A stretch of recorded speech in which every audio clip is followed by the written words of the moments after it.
Pour ouvrir un petit peu ce colloque, je voulais vous proposer un petit résumé de mes réflexions sur le sujet des valeurs du paysage et de ses liens avec l'économie, et notamment dans une optique de transition. Parce qu'à l'origine de ce colloque, il y a l'hypothèse qui est défendue par la chaire Paysage et Énergie, que la transition énergétique est aussi une transition paysagère, puisqu'elle transforme le territoire, c'est-à-dire le paysage dans sa dimension matérielle, mais aussi les façons d'y vivre, donc nos multiples relations au paysage dans sa dimension sensible. Cette transition, elle représente évidemment un défi considérable, qui est assez peu questionné encore au prisme du paysage et encore moins en termes économiques. Ce qui nous pose diverses questions sur les liens entre les valeurs du paysage et l'économie de la transition.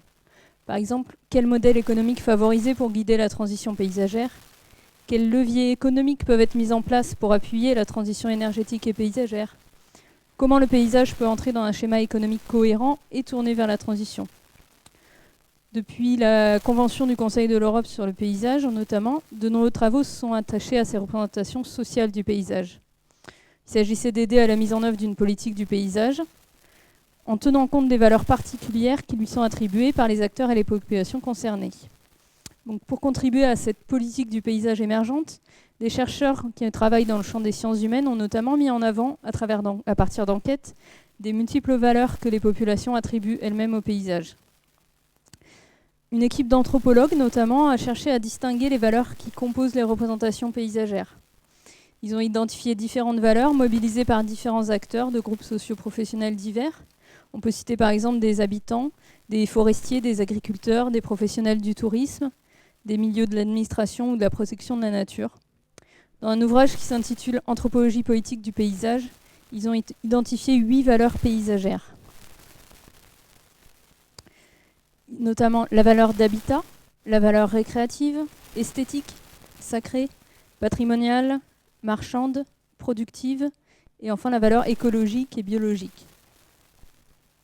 Si certaines de ces valeurs paysagères ont un lien évident avec l'économie, par exemple la valeur productive qui est liée à l'agriculture ou à l'industrie, ou la valeur marchande qui peut être liée au tourisme ou à l'immobilier, d'autres interrogent la pertinence de leur appréhension par un prisme économique, comme les valeurs écologiques, les valeurs d'habitat, les valeurs patrimoniales, voire semblent complètement y échapper, comme les valeurs sacrées ou esthétiques.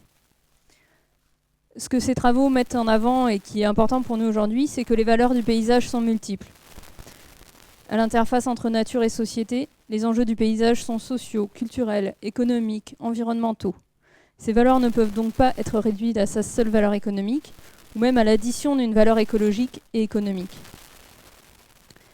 La complexité du paysage pointée par ces recherches croise donc le champ transdisciplinaire d'une économie nouvelle qui intègre bien-être social, création d'emplois, disponibilité de biens publics et structures publiques. Cette relation entre le paysage et l'économie s'est construite progressivement, qu'il s'agisse de la valeur du paysage, de la valeur économique du paysage, ou des manières dont l'économie peut intégrer les multiples valeurs du paysage parmi d'autres valeurs. Vous voyez ici un petit diagramme qui montre comment la perception des valeurs du paysage peut évoluer selon les personnes. Ici, par exemple, on voit le schéma dessiné par quelqu'un qui attribue au paysage une valeur très importante en tant qu'habitat, milieu de vie, en tant que système de production agricole, une valeur moyenne en tant que valeur écologique, récréative, esthétique, et une valeur marchande ou sacrée moins importante. Une autre personne pourrait dessiner un diagramme tout à fait différent si elle attribue par exemple au paysage une valeur récréative pour faire du sport et une valeur marchande par rapport au tourisme. Une valeur tout en reconnaissant sa valeur écologique et en accordant une importance plus relative aux valeurs productives, d'habitat ou esthétique, par exemple. Donc voilà, c'est un exercice qu'on a fait avec des partenaires de la chaire pour préparer ce colloque, et on a vu que même parmi des personnes qui avaient a priori une approche du paysage et de la transition énergétique un peu similaire, on se retrouvait avec des diagrammes très différents. C'est pour ça qu'il est important aussi de prendre en compte l'ensemble de ces valeurs en croisant les différents points de vue. Le lien avec l'économie est par contre pas évident, bien sûr. Je vous montre très rapidement un petit survol historique des liens entre l'économie et le paysage. On peut dire que ça a commencé dans les années 70, en lien avec le développement de l'économie de l'environnement, avec un ouvrage précurseur en 1966 qui s'appelait Economics of Outdoor Recreation, qui commençait à évaluer le paysage en termes monétaires. Du point de vue de l'économie de l'environnement qui s'est développée plutôt dans les années 70, le paysage est considéré comme un bien environnemental, comme une ressource naturelle ou culturelle, ou une aménité environnementale, dont l'évaluation permettrait de favoriser sa protection. Ensuite, dans les années 80, la prise de conscience de l'impact des activités humaines et notamment économiques sur l'environnement s'est cristallisée dans la notion de développement durable. En parallèle, on a assisté à une polarisation des théories du paysage entre les approches subjectivistes et objectivistes. Ensuite, le développement des recherches interdisciplinaires ou transdisciplinaires sur le paysage est allé de pair avec des approches plutôt systémiques ou relationnelles dans les théories du paysage. La définition du paysage comme un système socio-écologique fait aussi le lien entre le passage de l'économie de l'environnement à l'économie écologique, qui constitue un nouveau champ de recherche défini comme l'étude interdisciplinaire conjointe des systèmes sociaux, économiques et écologiques. On voit bien ici le lien avec l'approche paysagère. Un troisième rapprochement entre paysage et économie s'est fait à partir des années 90 avec la prise en compte du paysage dans le champ politique. On peut mentionner notamment la loi paysage de 1993 ou la Convention européenne du paysage en 2000. Puis entre 1998 et 2014, des programmes de recherche sont initiés par le ministère du Paysage sur les politiques publiques et le développement durable.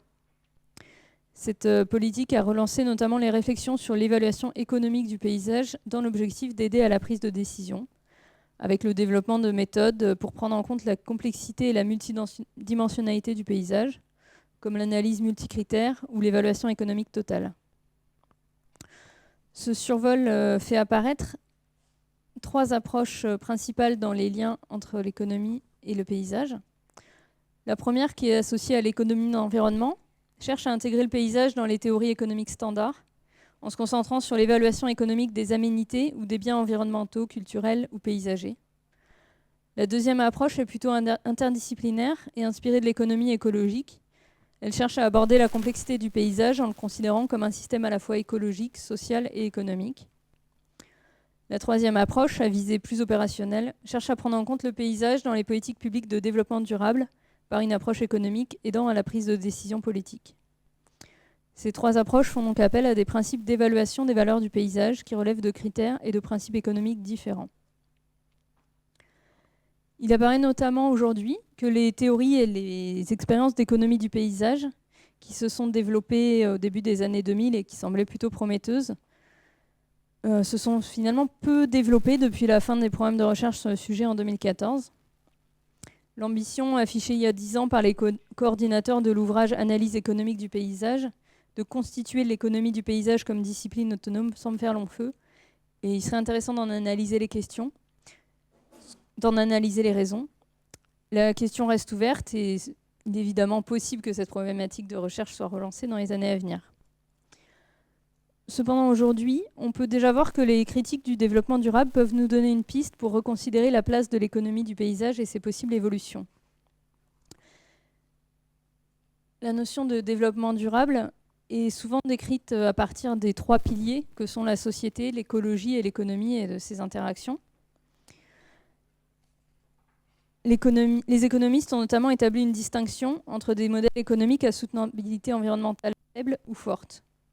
La soutenabilité forte, c'est celle qui se réfère à des théories économiques qui valorisent l'approche systémique, indiquant qu'aucun des trois capitaux nécessaires au développement durable ne doit diminuer. On peut se demander où se situe l'économie du paysage par rapport à ce mode de développement. L'économie du paysage, à ses débuts, s'est plutôt développée en tant qu'une branche de l'économie de l'environnement, qui se présentait elle-même comme une branche de l'économie, de la sphère économique, reliée à la question écologique.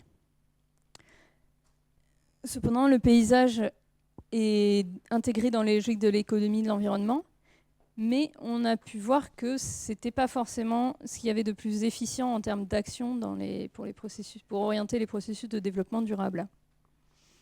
La seconde approche, celle de l'économie écologique, intègre plutôt le paysage dans les résonances socio-écologiques, avec une meilleure résonance entre les sphères de l'économie et de l'écologie.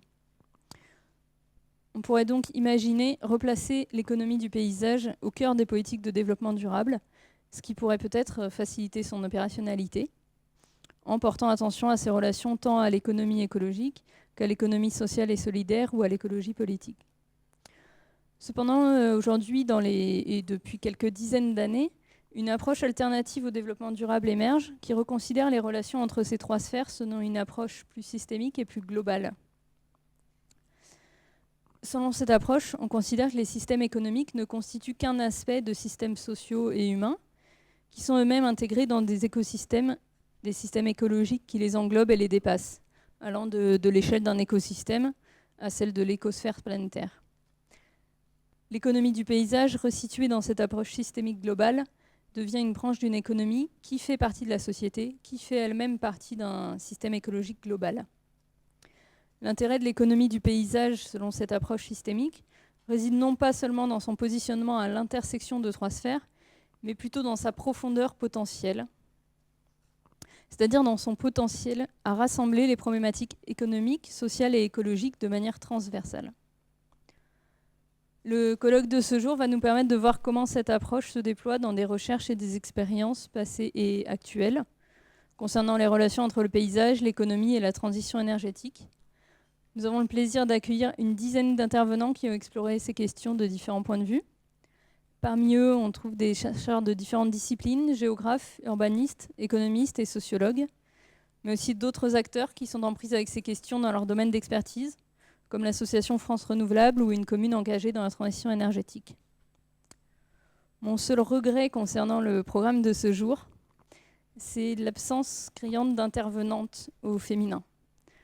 Ça ne s'explique pas par l'absence de femmes compétentes sur le sujet, puisque j'avais conçu un pré-programme qui respectait cette parité, mais le hasard des disponibilités des unes et des autres menait à cette situation. Je ne parle même pas d'autres enjeux d'inclusivité qui sont assez difficiles dans nos domaines de recherche. Heureusement, nous sommes deux femmes à porter ce colloque, puisque j'ai conçu le programme et que la journée va être animée par Cécile Ernst, qui dirigera l'ensemble des discussions et que je remercie beaucoup pour sa présence. Forte de sa formation en sciences politiques et en économie, et de son expérience en expertise économique et en ingénierie de formation, elle a l'habitude de mobiliser la formation en économie pour œuvrer à la transition écologique, notamment au sein de l'Alliance Agrinium. Ces expériences professionnelles qui l'ont aussi amenée à travailler dans les milieux de l'art contemporain puis du paysage, notamment, comme on l'a dit tout à l'heure, en tant que directrice de l'enseignement dans cette école entre 2012 et 2016, elle est particulièrement bien placée pour comprendre les enjeux de cette réflexion sur les valeurs du paysage et l'économie de la transition. Je vous présente très rapidement le programme que vous avez devant les yeux. Donc ce matin, on ouvrira une réflexion sur les liens entre les politiques du paysage, l'économie et les territoires, avec une première présentation de Yves Lugimbul, qui nous parlera des enjeux de la transition énergétique sur le plan paysager et des politiques de développement durable en Europe. Ensuite, on aura un dialogue entre Nicolas Buclé et Olivier Aznar, qui vont questionner la place du paysage dans l'économie territoriale. Est-ce que le paysage est un produit, une ressource, un service ? Un peu tout ça, et qu'est-ce que ça implique surtout de considérer le paysage dans ces termes-là. Et enfin, Joël Satre-Buisson qui nous parlera de l'évaluation des sites d'exception. Comment évaluer des sites en prenant en compte à la fois les valeurs économiques, sociales, environnementales et territoriales. Je laisserai chaque intervenant se présenter en quelques mots au début de son intervention pour ne pas prolonger à plus cette introduction. Et voilà, je vais laisser la parole à Cécile Ernst et Yves Lugimbul.